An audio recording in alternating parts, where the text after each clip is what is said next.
Now, of course, this whole 100-day concept is a bit tired and artificial, right? It was born out of the day of Franklin Roosevelt's early tenure in office in the middle of the Great Depression and the New Deal, pushed through 15 very important pieces of legislation in that first 100 days. That's where the standard was set for all presidents who followed, not one of whom I think ever quite managed to measure up to the sort of mythic quality of that, that experience. And yet here we are with Barack Obama trying to escape that very legacy when he came in. He says this is not going to be the work of 100 days or even 1,000 days, but perhaps much longer, because the issues that he inherited are so enormous and complex that he wanted to make sure he lowered our expectations before coming into, so we didn't think that 3 months or so after coming into office everything was going to be fixed. But he's certainly off to a fast start, right?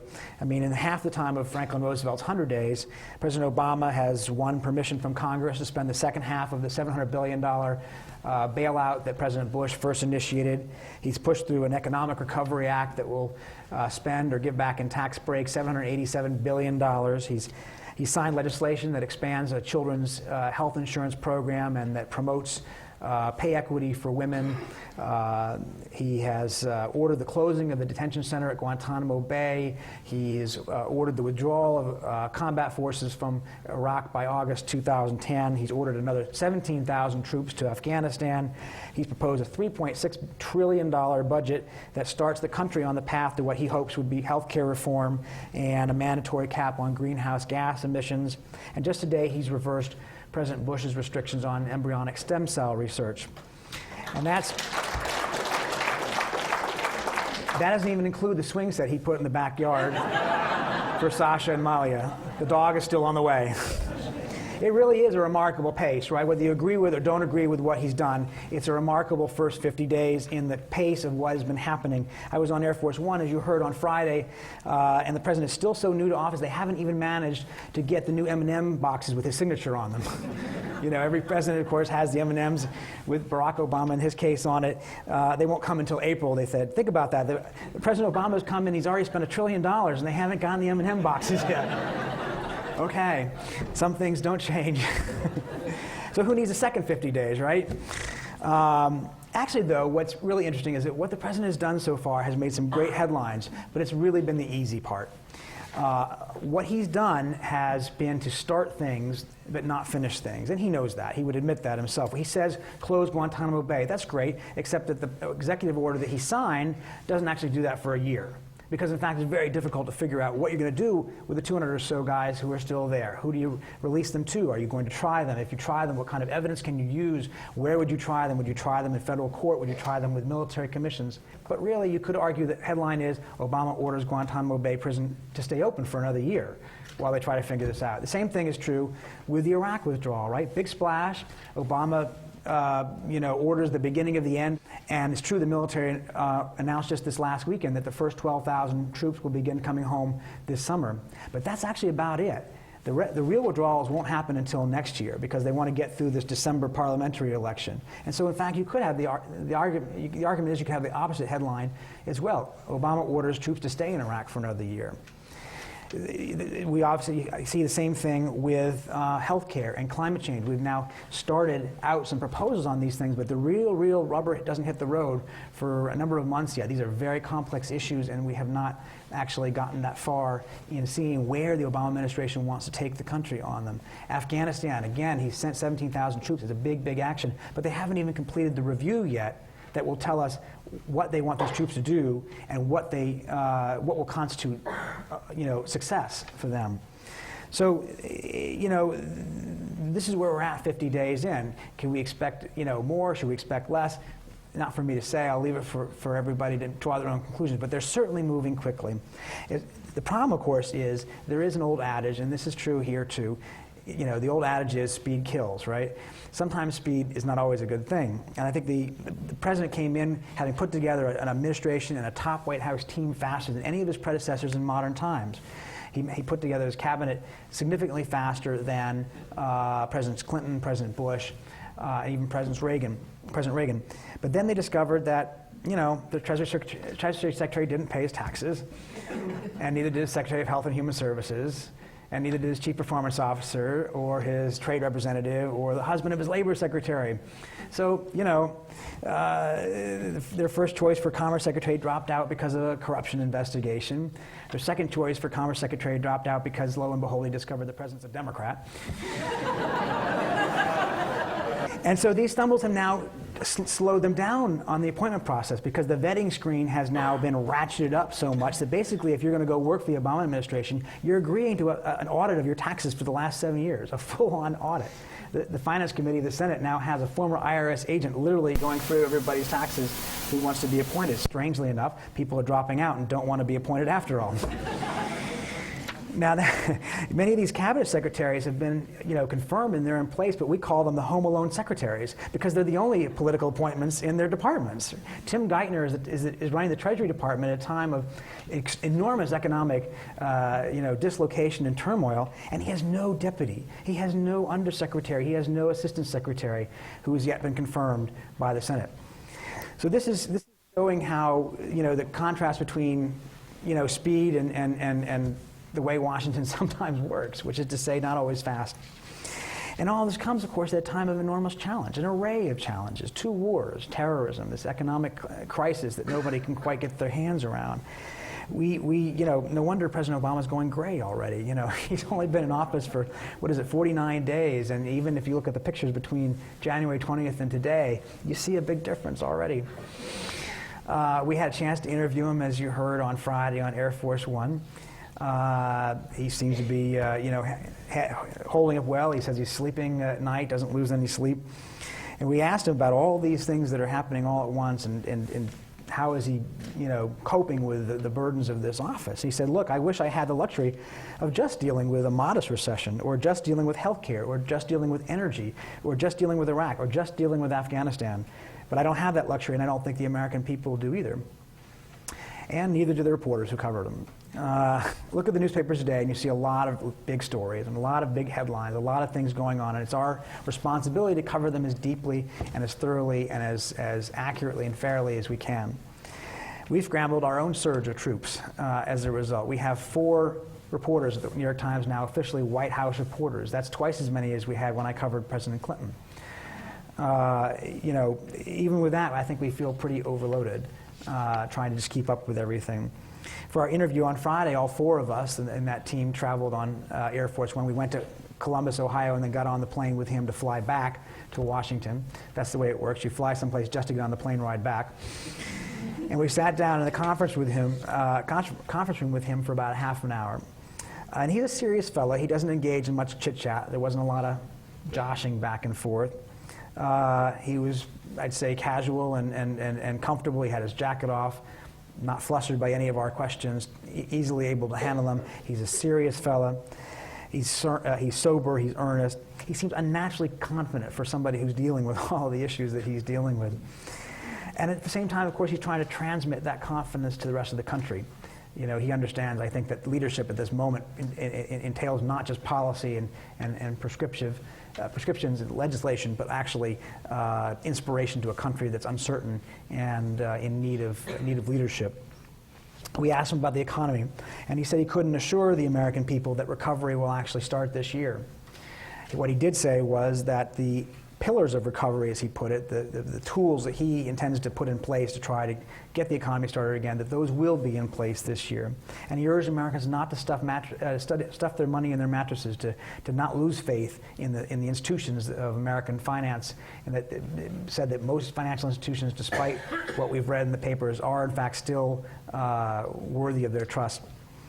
And he said that he rejected the notion that he's heard from critics, obviously, that some of his economic ideas, the idea of expanding government the way he has talked about, represents some sort of turn towards socialism. And we asked him about foreign policy. We asked him specifically, is America winning the war in Afghanistan? And he said flatly no. He didn't think so. He is open, he said, to a reconciliation process with certain moderate elements of the Taliban, trying to reach out and peel them off from the main cord in the same way we did in Iraq with some of these Sunni militias.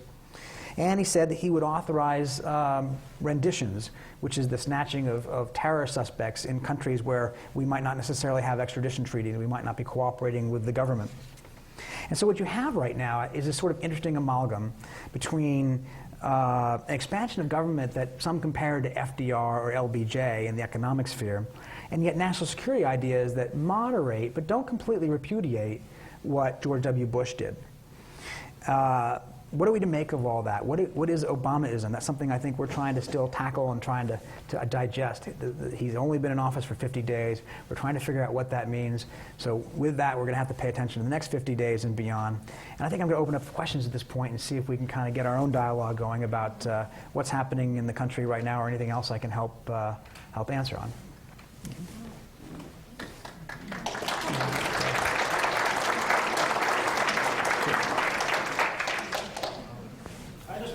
This is Southeast Michigan and automotive. What is the perception of Washington helping automotive area, specifically GM and Chrysler?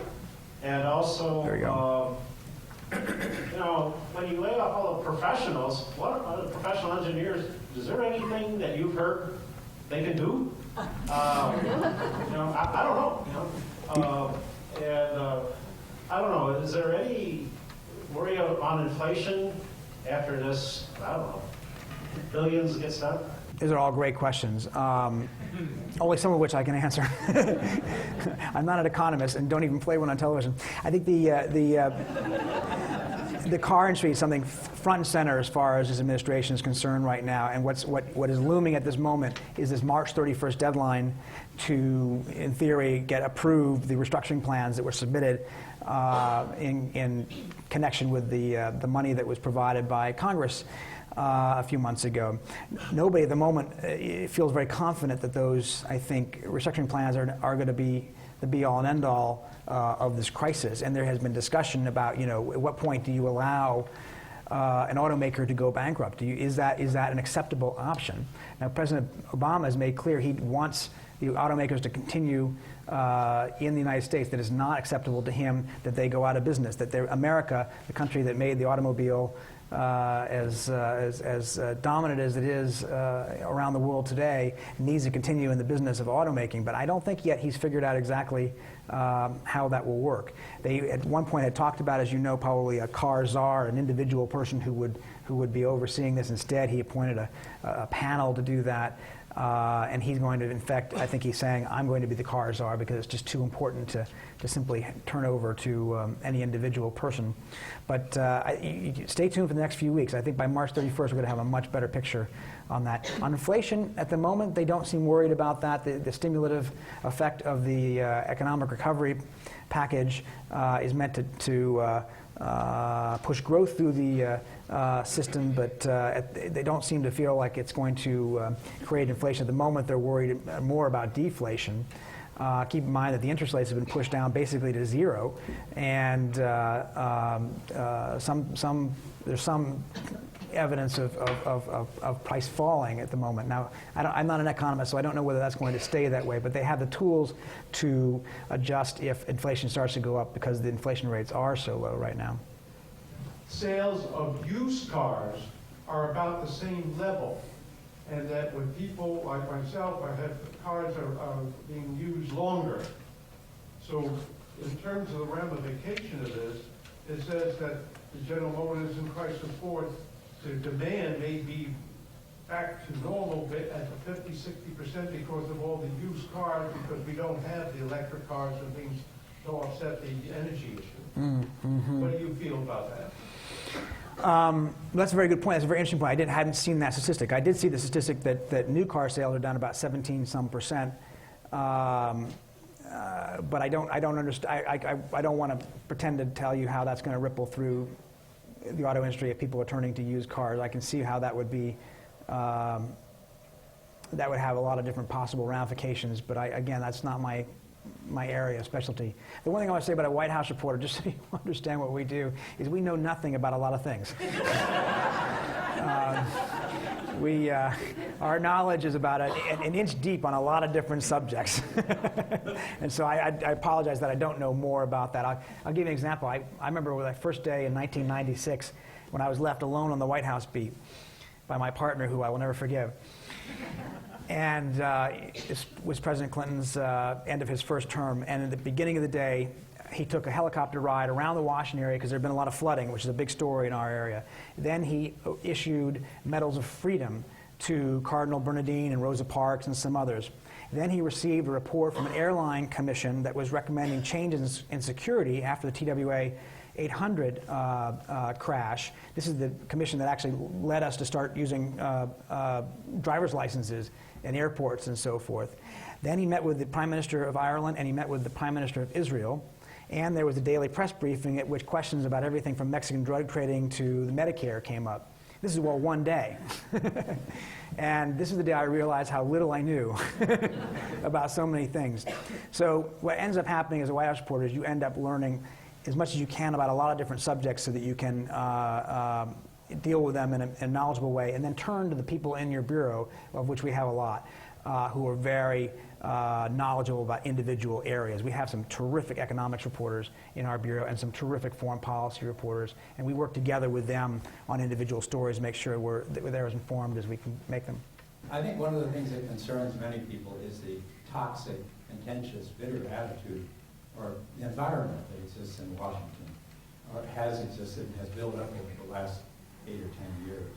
And I wonder if you could comment about whether the arrival of Obama has sent out some ripples that Right. That's a very good question. Certainly that's one of the priorities he has outlined for himself, is to change the environment in Washington.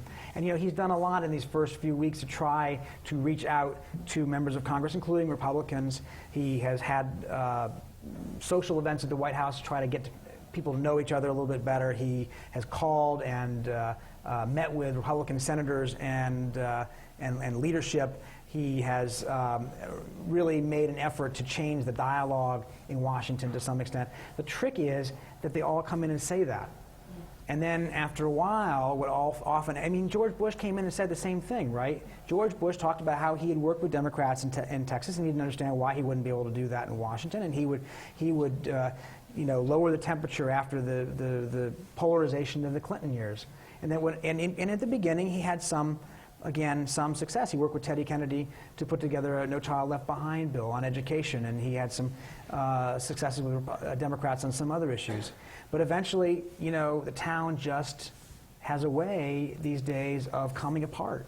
And you've seen even now in the first few weeks of the Obama administration that they have not come together when it comes to the most important issues confronting us today, the economy.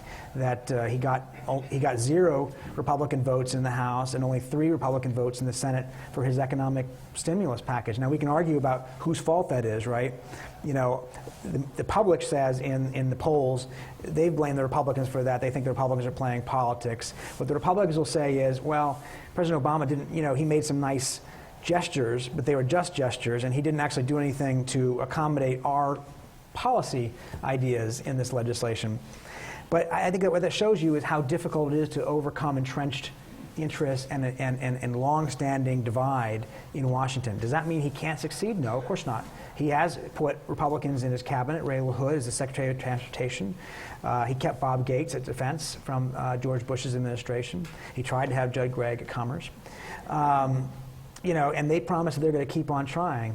But again, just look at even at this last few weeks, this last week, this debate about Rush Limbaugh, right? I mean, that's a very interesting moment in which, you know, the argument, I'm sure you've seen, is whether Rush Limbaugh represents the Republican Party or not. That's something that the White House deliberately went out there to kind of stoke up, because they knew it was bad for the Republican Party to have Rush Limbaugh be seen as their face, and that it would kind of get them fighting among themselves. Rahm Emanuel, the White House Chief of Staff, who's not exactly a shrinking wallflower, went on the Sunday shows to make that very point. You know, Rush Limbaugh, he's the head of the Republican Party. So, you know, I think there are instincts there and a desire there to want to bring people together, but there are limits to what happens in Washington.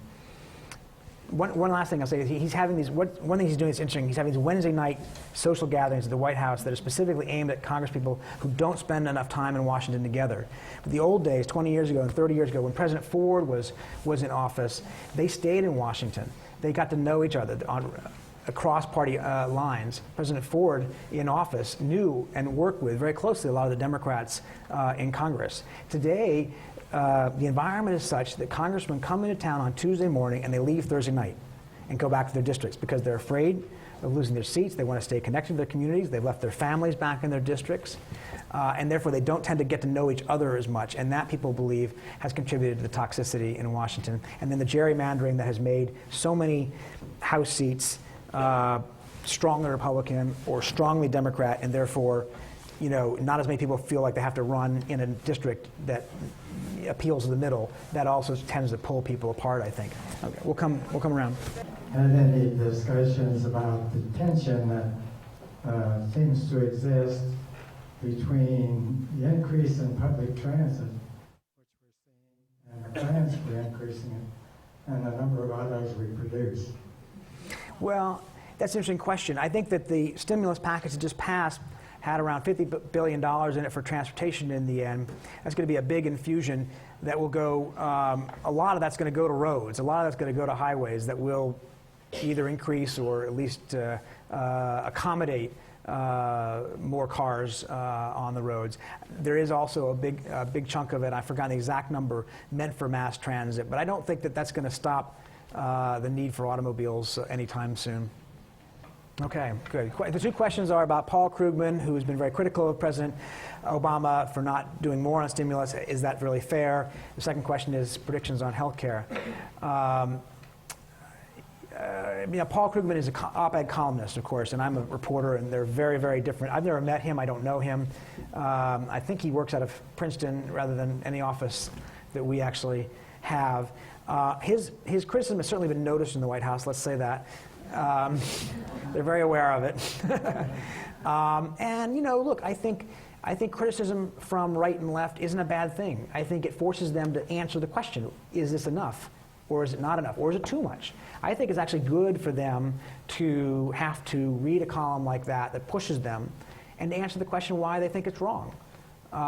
If they do. I think you're right that politically, as a matter of politics, it would have been very hard to push a bill through Congress that would have been larger than the $787 billion stimulus that they already pushed through. They had a real mental hook in the White House and in Congress on the $1 trillion number. They just didn't want to have a $1 trillion number. They felt like it was somehow psychologically too far, one step too far. Now, Krugman says they're absolutely wrong about that, and I'm not an economist, and he won a Nobel Prize, so far be it from me to say he's not right. And we're now talking about, on the margins, there's some talk now about whether we would need a second stimulus package. So we may end up getting to where he is at, but they're certainly paying attention to him in the White House, no question about that. And the second question, healthcare predictions. There's a whole graveyard of people who made bad healthcare reform predictions. I think that there is a chance for a bill that President Obama would sign coming out this year. He's made that his timetable. He says we cannot wait another year. It has to happen this year. He's trying to learn from the lessons of what happened with President Clinton. He's trying to do it in a different way. President Clinton's efforts were largely focused on the goal of access. President Obama's goals are largely focused on the issue of cost, which, of course, is not unrelated to access. The hope is that by centering it that way and by doing it earlier than the Clinton team did it, and by letting Congress write the law rather than creating a very complicated proposal that they would send to Congress, which is not bought into it, that they'll have better luck than Clinton did. There's also, I think, a change. It's now 15, 16 years later. I think the environment is a little different. I think there's more of a openness to some sort of change in healthcare than there was 16 years ago. Even Harry and Louise, the people who brought you Harry and Louise, are now on the other side. So there is some, I think, potential there. The question is, are they trying to do too much all at once? There's a lot to bite off, and the Congress is, the pipeline is a concrete pipeline, and you can shove as much as you want in, but only so much will come out at a time. And that's a real interesting question, whether they can get something that big done this year at the same time they're trying to do all these other things. Yeah. I'd like to go back to the auto industry. Yes, sir. I'm retired from a supplier, automotive supplier. Retired shortly after they came out of bankruptcy. After I retired, they went back into bankruptcy and don't make anything of that.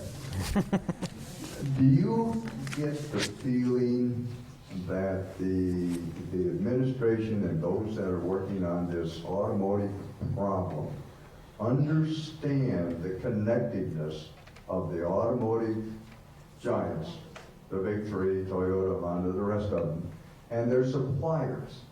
Because it is my feeling, strong feeling, that it'll take only one automaker to go down, which will take out most of the suppliers.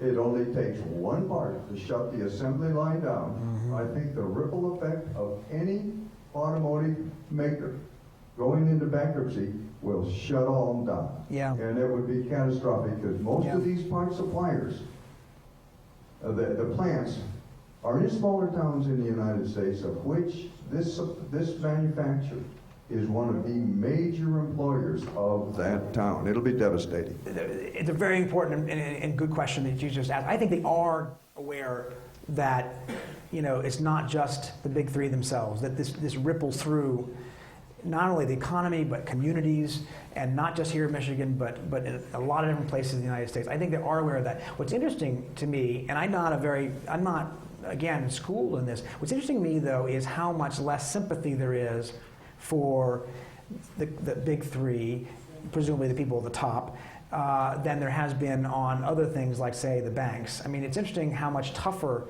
Congress has been, and both administrations, the Bush and the Obama administrations, have been on the automakers coming hat in hand to Washington than they have been on, say, the big financial institutions. And, you know, that's probably a residual resentment, you know, generated from years back, but that's been a tougher challenge, a tougher hill for the automakers to climb, I think, than, say, AIG coming in, which has gotten, you know, $180 billion now, something crazy like that. Yeah, and they're back again, exactly. So it's you know, the automakers have given a bigger hill to climb, but I think that the point you make is something that they're aware of. They don't want them to fail because they do understand that it's not just, you know, those three companies. Obama is focusing on, it isn't focused enough. In other words, he's trying to pump too much into the pipeline. And I noticed that the business community now is starting to pick up on that and are saying that he should be focusing more on the economy and not talk about health care and Iraq and other things. That this seems a little bit more, you know, is there any chance that this may bear fruit? In other words, that the Republicans could pull behind that kind of criticism, much the way they did against Carter, because Carter was also accused of trying to do too many things at once, and that could undermine what has been up to now quite a bit of success on the part of President Obama. Yeah, I think it's a very interesting point. It's a very, very salient point this week, in fact. Is this administration trying to do too much all at once? I ran into a senior Democrat in Washington over the weekend at the grocery store, and the first thing he says to me is, he says, they're just biting off too much. They're trying to do much. They should just focus economy, economy, economy. And, you know, what the Obama people would tell you is that two things. One is you can't really solve the economy unless you solve some of these other issues. That's the way they look at it. The healthcare and energy and the environment, these are all, and education are all interconnected with the economy, and that, you know, if you don't tackle these big issues all at once, that you're wasting an opportunity. And the second thing is, you know, generals are always fighting the last war. Remember where a lot of these folks in the Obama administration came from. They came from the Clinton administration. And the Clinton administration tried to sequence these things, right? First he did his budget plan, then he did NAFTA, then he did health care. And by the time he got around to health care, his numbers had fallen. The momentum had gone. And suddenly he was no longer able to accomplish what he wanted to accomplish. President Obama right now is at, what is it, I think around 65 or so percent in the polls. He's got a certain momentum going with it. Their feeling is go, go, go until somebody stops you, right? It's a really interesting choice. It's a really interesting strategic, tactical decision that they've made. You're strategic, not tactical. And, you know, we'll see whether they're right or not. I mean, it's, I don't think you could, I wouldn't want to predict right now. Something will fall. You know, you can't do everything all at once without something not working. The question is, does it all kind of come crashing around, or does, or does this Big Bang theory of governing make some sense at this point? Are we going to get our freedoms back? Is the Patriot Act going to be rolled back? Can we cash $7,000 checks without waiting for 3 or 4 days? And are we going to get the guns out of Washington? The short answer is that in the short term, I don't think you're going to get what you seem to want in terms of rolling back some of the things that were done during the Bush administration. I think that President Obama might be inclined to do some of those things, but that he's made his priority right now the economic-related things that we've talked about. He's drawn a very interesting balance for the moment in terms of scaling back some of the things that the Bush administration had done in terms of terrorism / civil liberties type policies, but not all the way. I'll give you an example. Just the other day, they went to court and agreed with the Bush administration that people who are being held in Bagram Air Base in Afghanistan don't have the habeas corpus right to go to court and seek release the way that Americans do and the way that people now at Guantanamo do under the Supreme Court decision last year. So they agreed with the Bush administration on that. They've agreed with the Bush administration on several other issues of this sort, including the use of the State Secrets Act, and basically in terms of rendition of terror suspects from other countries. In terms of domestic issues like the Patriot Act, there's no discussion that I know of by the Obama administration to go back at the Patriot Act, nor is there any discussion of going back on the surveillance program that President Obama, as a senator, voted for when they came up with a compromise version a year ago. So at the moment, I think he is going to moderate some of these things, and it may be over time some of them are rewritten or changed, but it's not his top priority. He's clearly not taking a meat axe to the policies of the Bush national security team. As for guns, you saw the Supreme Court decision on guns in D.C. Specifically invalidated Washington, D.C.'s city ordinance that banned handguns. President Obama said during the campaign that he agreed with that decision, that the Second Amendment does, in fact, guarantee an individual's right to a gun, not just a militia's right to guns. And he has shown no sign that I've seen of taking on gun control as a top issue at the moment. Now, maybe Eric Holder, his Attorney General, who used to be the U.S. Attorney in Washington, and I suspect is probably a fan of the now deceased law in D.C., would want to do something on that, but I haven't heard of anything like that at the moment. So, we got right here, I promised, yeah? Yes, hello. Hi. My question is more an international one, and I asked it once of Madeleine Albright, who unfortunately didn't give me a very good answer. Oh, my. All right. And I'll give it a shot. well, I asked it of her because, of course, she's a European who moved to America, and I myself live a lot of the year outside of America and have for a very long time. And Obama has also lived outside of America for at least 4 years. And I was just wondering, especially with the economic situation being the way it is, there's always been a saying that when America catches a cold, Europe sneezes, and the rest of the world also. And I wondered, from your dealings and following of him, how you think he's going to strike that kind of difficult balance between doing what's good for America, but also knowing firsthand how much what is decided here has an effect all around the world. Right, right. Well, I'm not sure I'm going to do as well as Secretary Albright, but you're going to see that tension you talk about, I think you're going to see come to a head starting in about a month. Up until now, most of the world has been very excited about President Obama. Just the very idea of Barack Obama as president has generated enthusiasm according to polls around the country. My wife is editor of Foreign Policy magazine, and they had a poll during the election of 85 countries around the world, and I think only in 3 was Bush leading, or sorry, McCain leading, excuse me. So there was certainly an appetite on the part of many countries to get somebody new in there, and they particularly liked the idea of Barack Obama. But once push comes to shove, that sort of gauzy general sense of, gosh, we like him, he seems like a good guy, is going to come to actual hard tax. He goes to Europe on the beginning of April, April 2nd. He'll be in London for the G20 summit, right?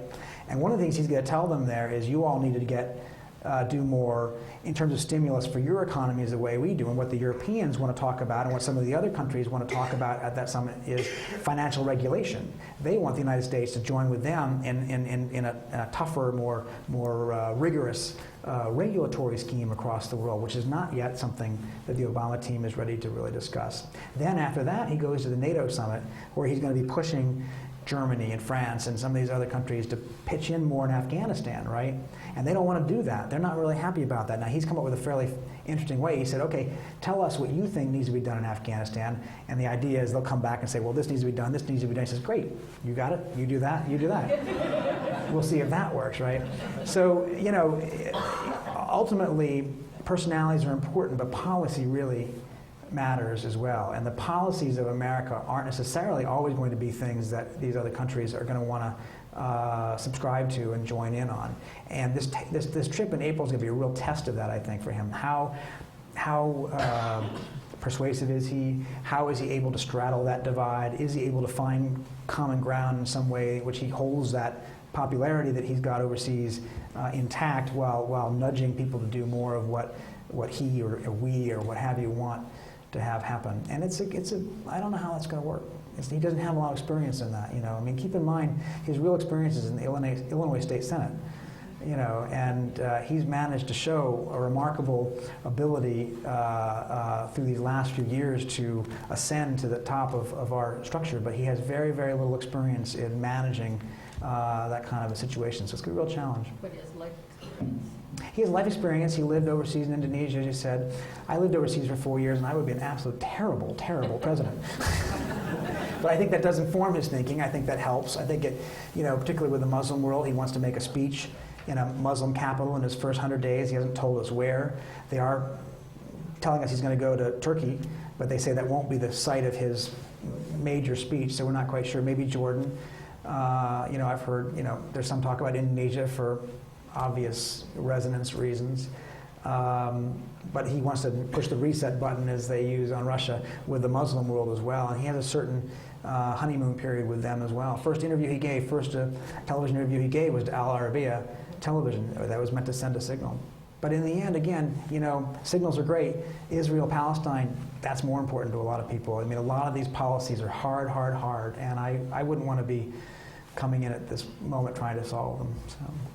I would recommend that the New York Times, through your leadership, run a series of interviews with President Obama and members of his administration side by side with interviews of people where they live in this country, especially people that I would term America's most vulnerable people, as well as people in other countries around the world that President Obama, the Secretary of State, and members of his administration are going to visit, and ask President Obama what he intends to do to further the quality of life for the most vulnerable residents of the United States and in other countries around the world. Okay, thank you. I appreciate the suggestion. Thank you very much. We do take it seriously. These are issues we all, at the newspaper, I know, take seriously. We have some very, very talented reporters who are focusing on all of those issues right now and finding ways to bring home, as you say, not just the policies of the people at the top, but the impact on the people around the country and around the world. So I take what you say very seriously, and I appreciate that. As a young journalist myself, I was wondering if you could talk a little bit about what it actually means to be a White House correspondent, and kind of the tension about, you know, reporting on the White House every day, but also having to critique the White House as well and to hold them in check. I mean, when I think about White House reporting, say, into the run-up to like the Iraq War, I mean, a lot of people said that there was a failure there to really check the government. I remember, like, Elizabeth Buemiller has the comment that, you know, it can be daunting. You're standing up in the press room or you're in front of Robert Gibbs or something, and you have to, you know, report what he says, but you also have to hold him in check. Can you talk about that a little bit? Yeah, that's a very good question, and I appreciate it. Elizabeth is my colleague at the Times. She covered the White House very ably, and now is our Pentagon reporter. You know, I wasn't in the country during the Iraq War period, so it's a little hard for me to make any judgments about, what my colleagues did at the time I was overseas. But I will say that yes, I agree that that is the challenge of our business, is to find a way to hold power accountable while still giving them an opportunity to get their side across, to find a way of balancing, fairness and toughness. I don't think these are mutually exclusive things. What I've found over the years is that if you write a tough story about a politician or an institution, that as long as you give them an opportunity to discuss their view of what you're writing, that they usually are pretty professional about accepting that comes with the territory. It's important not to get wrapped up in the lights and the fireworks of the White House. I mean, look, it's very nice and all to ride on Air Force One, and it's nice to walk into that beautiful building every day. But it's not there for us for reporters to enjoy. It's meant we're there for a reason. We're there because not everybody can be there, and we're there to ask the questions of Robert Gibbs or Dana Perino or any other White House press secretary. Why did you do it this way? What was going through your heads? What was the reason why this happened? Isn't there a different way to look at this?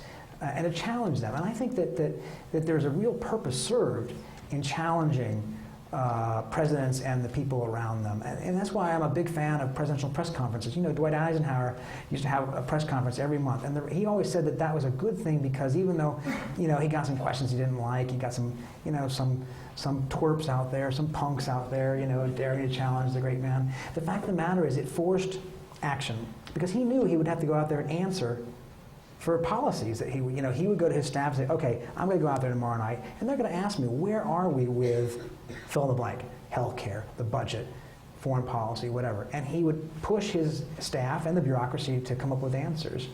I wish I had a better mission statement, to give you about White House coverage. I mean, it is a mix of trying to understand policy, but also the person more than any other beat. It is sort of important to try to understand who the person of the president is, and what motivates him and eventually her, and what how they see the world, and how they take input and don't take input. And we've got to be careful not to overdo that into the world of psychobabble, which we engage in probably too much. So it's a challenge, and what did Elizabeth say? She said it was a burden. She said it was daunting. It was daunting. Daunting, yeah, okay, daunting, yeah. I don't think Robert Gibbs is daunting. I like Robert, but I feel like we can ask him tough questions, and if he likes him, he likes him. He doesn't, that's fine. It's not our job to be liked. It's our job to stand up and ask questions. To me, press conferences I find very frustrating, because it seems like that the president will often wander off into a talking point, and there will not be effective follow-up, and often the question is not answered. And I wonder partly whether there's an intimidation element, or whether you foresee any changes in making the press conference a more effective communication tool. The second question I wanted to get your reaction to is, do you think possibly Obama is casting too big a shadow over the rest of his administration, in that my perception is that there are not a whole lot of other effective advocates of his policies, that he is way, way above everybody else. I don't see, my impression is his press secretary, his Treasury secretary, his vice president are not really making much of an impact in selling the American people on his policies. So those are my two questions. Both very good, interesting questions. The first one, you're totally right about the press conference. We handle them terribly. We reporters, that is. The problem is that in a typical press conference, you'll have, say, 10 to 15, sometimes 17 questions, right? Something like that. And because it is on television, it is, broadcast live, and we don't want to look like complete morons, we tend to write out a few questions in advance of what we might want to ask. And, in my case, the newspapers are usually not the first ones called on. It's usually the wire services and then the TV guys. So you know by the time it comes to you as a newspaper that we've already covered most of the big issues of the day, and you're trying to think of some question that won't have already been asked, right? But the fact of the matter is, because we all sit there and try to scribble out our questions in advance, sometimes we're not listening. You know what I mean? We're not really reacting to what has been said to say, well, okay, sir, sure, yeah, you just said your talking point, we've heard that before, but how about blah, blah, blah, whatever. Or how do you reconcile what you just said with what you said a week ago, or what your policy is, or what your secretary of such and such just did? And we don't, I think, do a very good job of following up on each other as reporters. We all tend to sort of ask our own little question in isolation, you know, rather than sort of stay to the same subject. And that's a shame. I think we've talked about that, and we, among ourselves, try to make better use of these forums. And sometimes we do that, but not as often as we ought to. The second question is Obama casting a shadow on the rest of the administration? You know, I mean, it's interesting, like, you did not see over the weekend on the Sunday shows his Treasury Secretary talking about the economy. You did see his budget director, Peter Orszag. And you did not see Larry Summers, his economic advisor. You know, I think there's some people who are better than others at communicating, and I think they do sort of leave it to Obama to be the main salesman. He wants to take a trip out of Washington every week to continue, you know, this act of, he's out there right now publicly selling the stimulus plan, even though it's already passed, because he wants people to understand what he thinks it's going to do and why he thinks it's going to be important. He went to Columbus, where we met with him in Ohio on Friday, to attend a police academy graduation, because there are 25 cadets who are going to graduate who wouldn't have had their jobs, so they say, without the stimulus money coming down to the state and local government.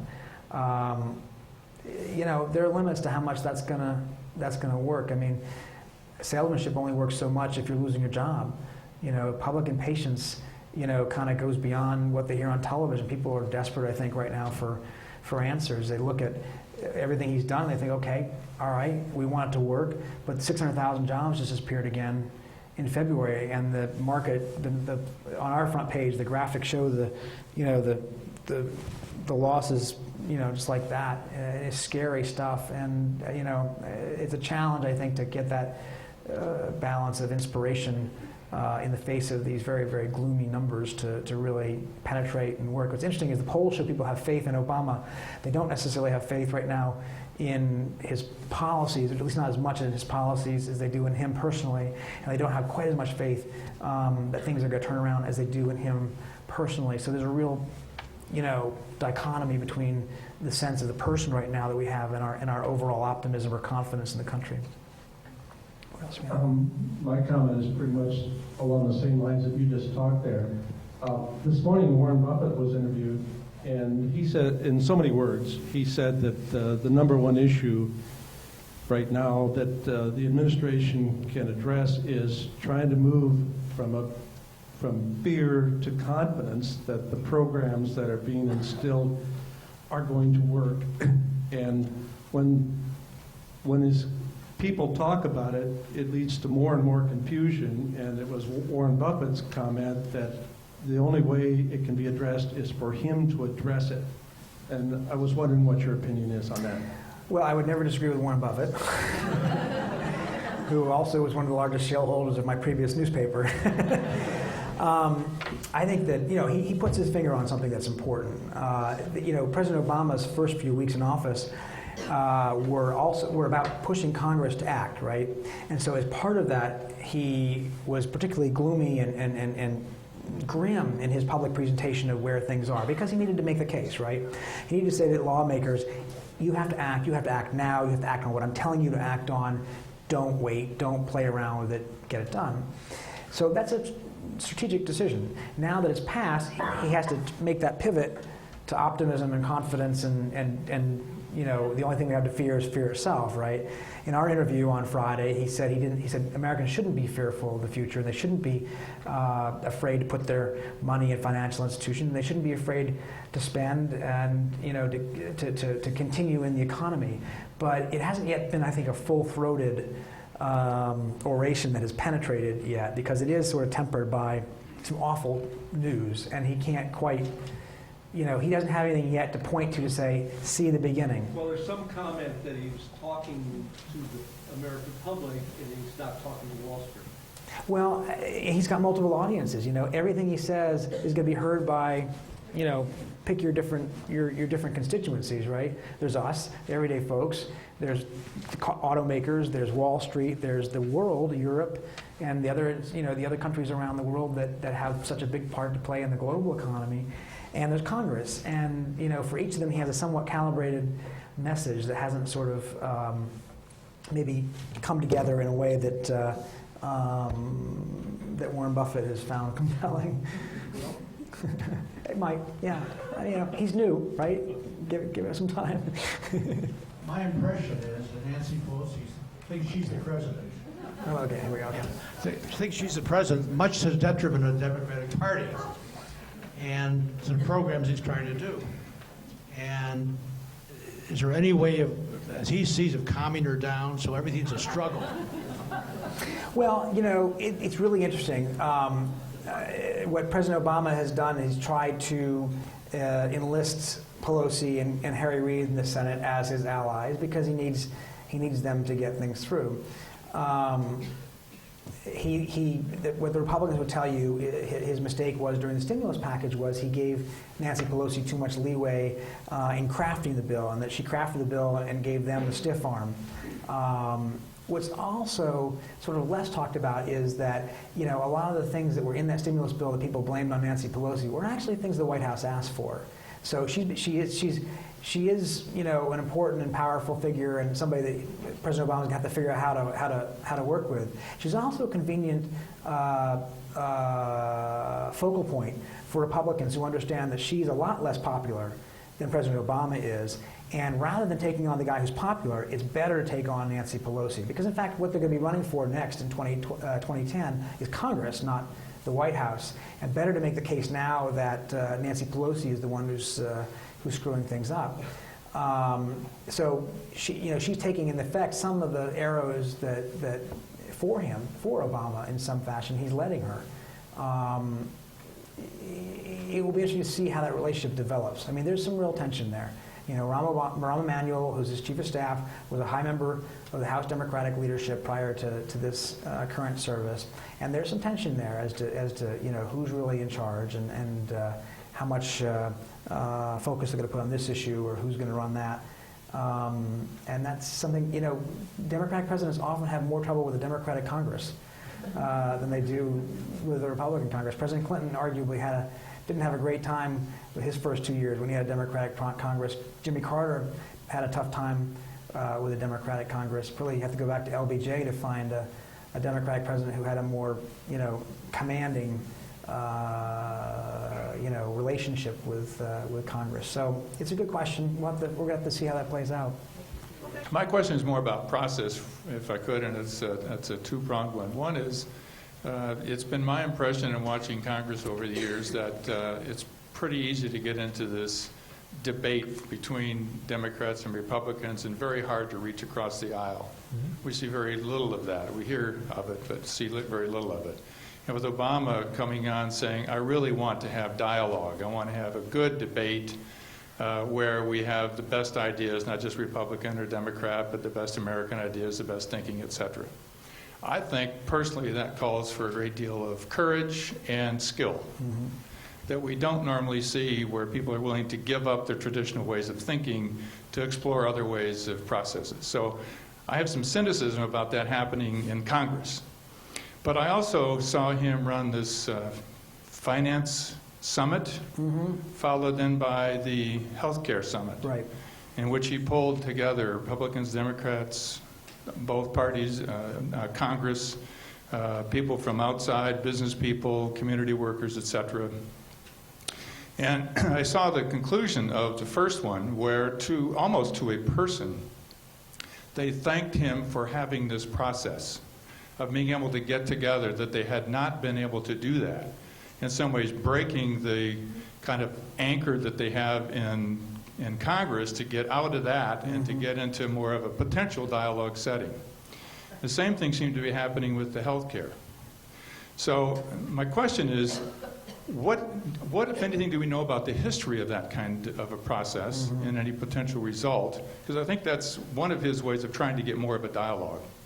The second question is, related to Pelosi and Joe Biden and Hillary Clinton and some others, what's your knowledge of the extent to which he coaches others around the process that he'd like to see? Let me take the second one first. It's interesting. I do think that Obama's instincts are different than some of the other people around him at times. And maybe I'm reading too much in it, but like right after he took office, you remember there was a swearing-in ceremony, I think it was, where Joe Biden made a joke about John Roberts, right, muffing the oath of office. And Obama, he didn't look like he liked that, did he? I mean, I was really... Yeah, I mean, he looked like, don't go there, let's not do that, And it's interesting, I think that it's not his instinct to necessarily do that. Not to say that he can't be tough on the other party, which he has been. I mean, he got very frustrated, obviously, after the stimulus bill didn't get any Republican support. He had some pretty tough things to say about Republicans. He gets up there and he says, some people want to do nothing. Well, who are these people? Actually, Republicans, did come up with a plan. They just had a different plan. Theirs is more about tax cuts, and maybe you didn't like that plan, or maybe whatever, but they did. Nobody's saying they want to do nothing, or very few people anyway that I know of. But so he can be tough on Republicans too, but I think his instincts are probably more along the lines of, find a way to bring them in, have a process like that where they can, talk, and we can have a dialogue and so forth. Dialogues are matter. They are important. But we're about to head into some issues that are really, really tough for party cohesion. Issues like health care and climate change in terms of like a cap on emissions. These are things that, and changing the tax structure, so you're increasing taxes on the wealthy and lowering them on the lower middle classes. I mean, these are things that touch on the heart of what the party differences are all about. And in the end, politicians are a little like nations. They do represent their interests, and they do, having cocktails and even having a dialogue doesn't necessarily change the final vote. I mean, we'll have to see. It's interesting. I watched John McCain, for instance, and he's had a very interesting first few weeks back in the Senate here. He's been very tough on Obama on a few things, on the earmarks, on the stimulus. On the other hand, he basically said, I'm okay with the Iraq plan. I'm okay with pulling out by 2010, which, if you think about it, is a pretty amazing thing given how hot and fiery that debate was just last year on that. So, there are possibilities, and I think it would be silly to rule them out. It's going to require patience, though. I think a lot of presidents start off with this idea, and then they kind of give up because they get a little annoyed that it doesn't produce results so easily, and it's not... it's a hard process. And there are fewer moderate Republicans left who are natural allies for a Democrat, because the Democrats have taken a lot of those seats in the last couple of years. That's why you only saw Susan Collins and Olympia Snowe and Arlen Specter, because they're really the last of those Northeastern Republicans who were left from the Senate. They say they're going to keep it up, and we're going to hold them to that and ask them why they don't if they don't, and ask Republicans, what are they doing to work with the administration, and we're going to have to see where it goes from there. I think I answered both questions, yeah? Okay, great. Are we, okay, thank you guys. It was a great evening. I really appreciate it. Good questions.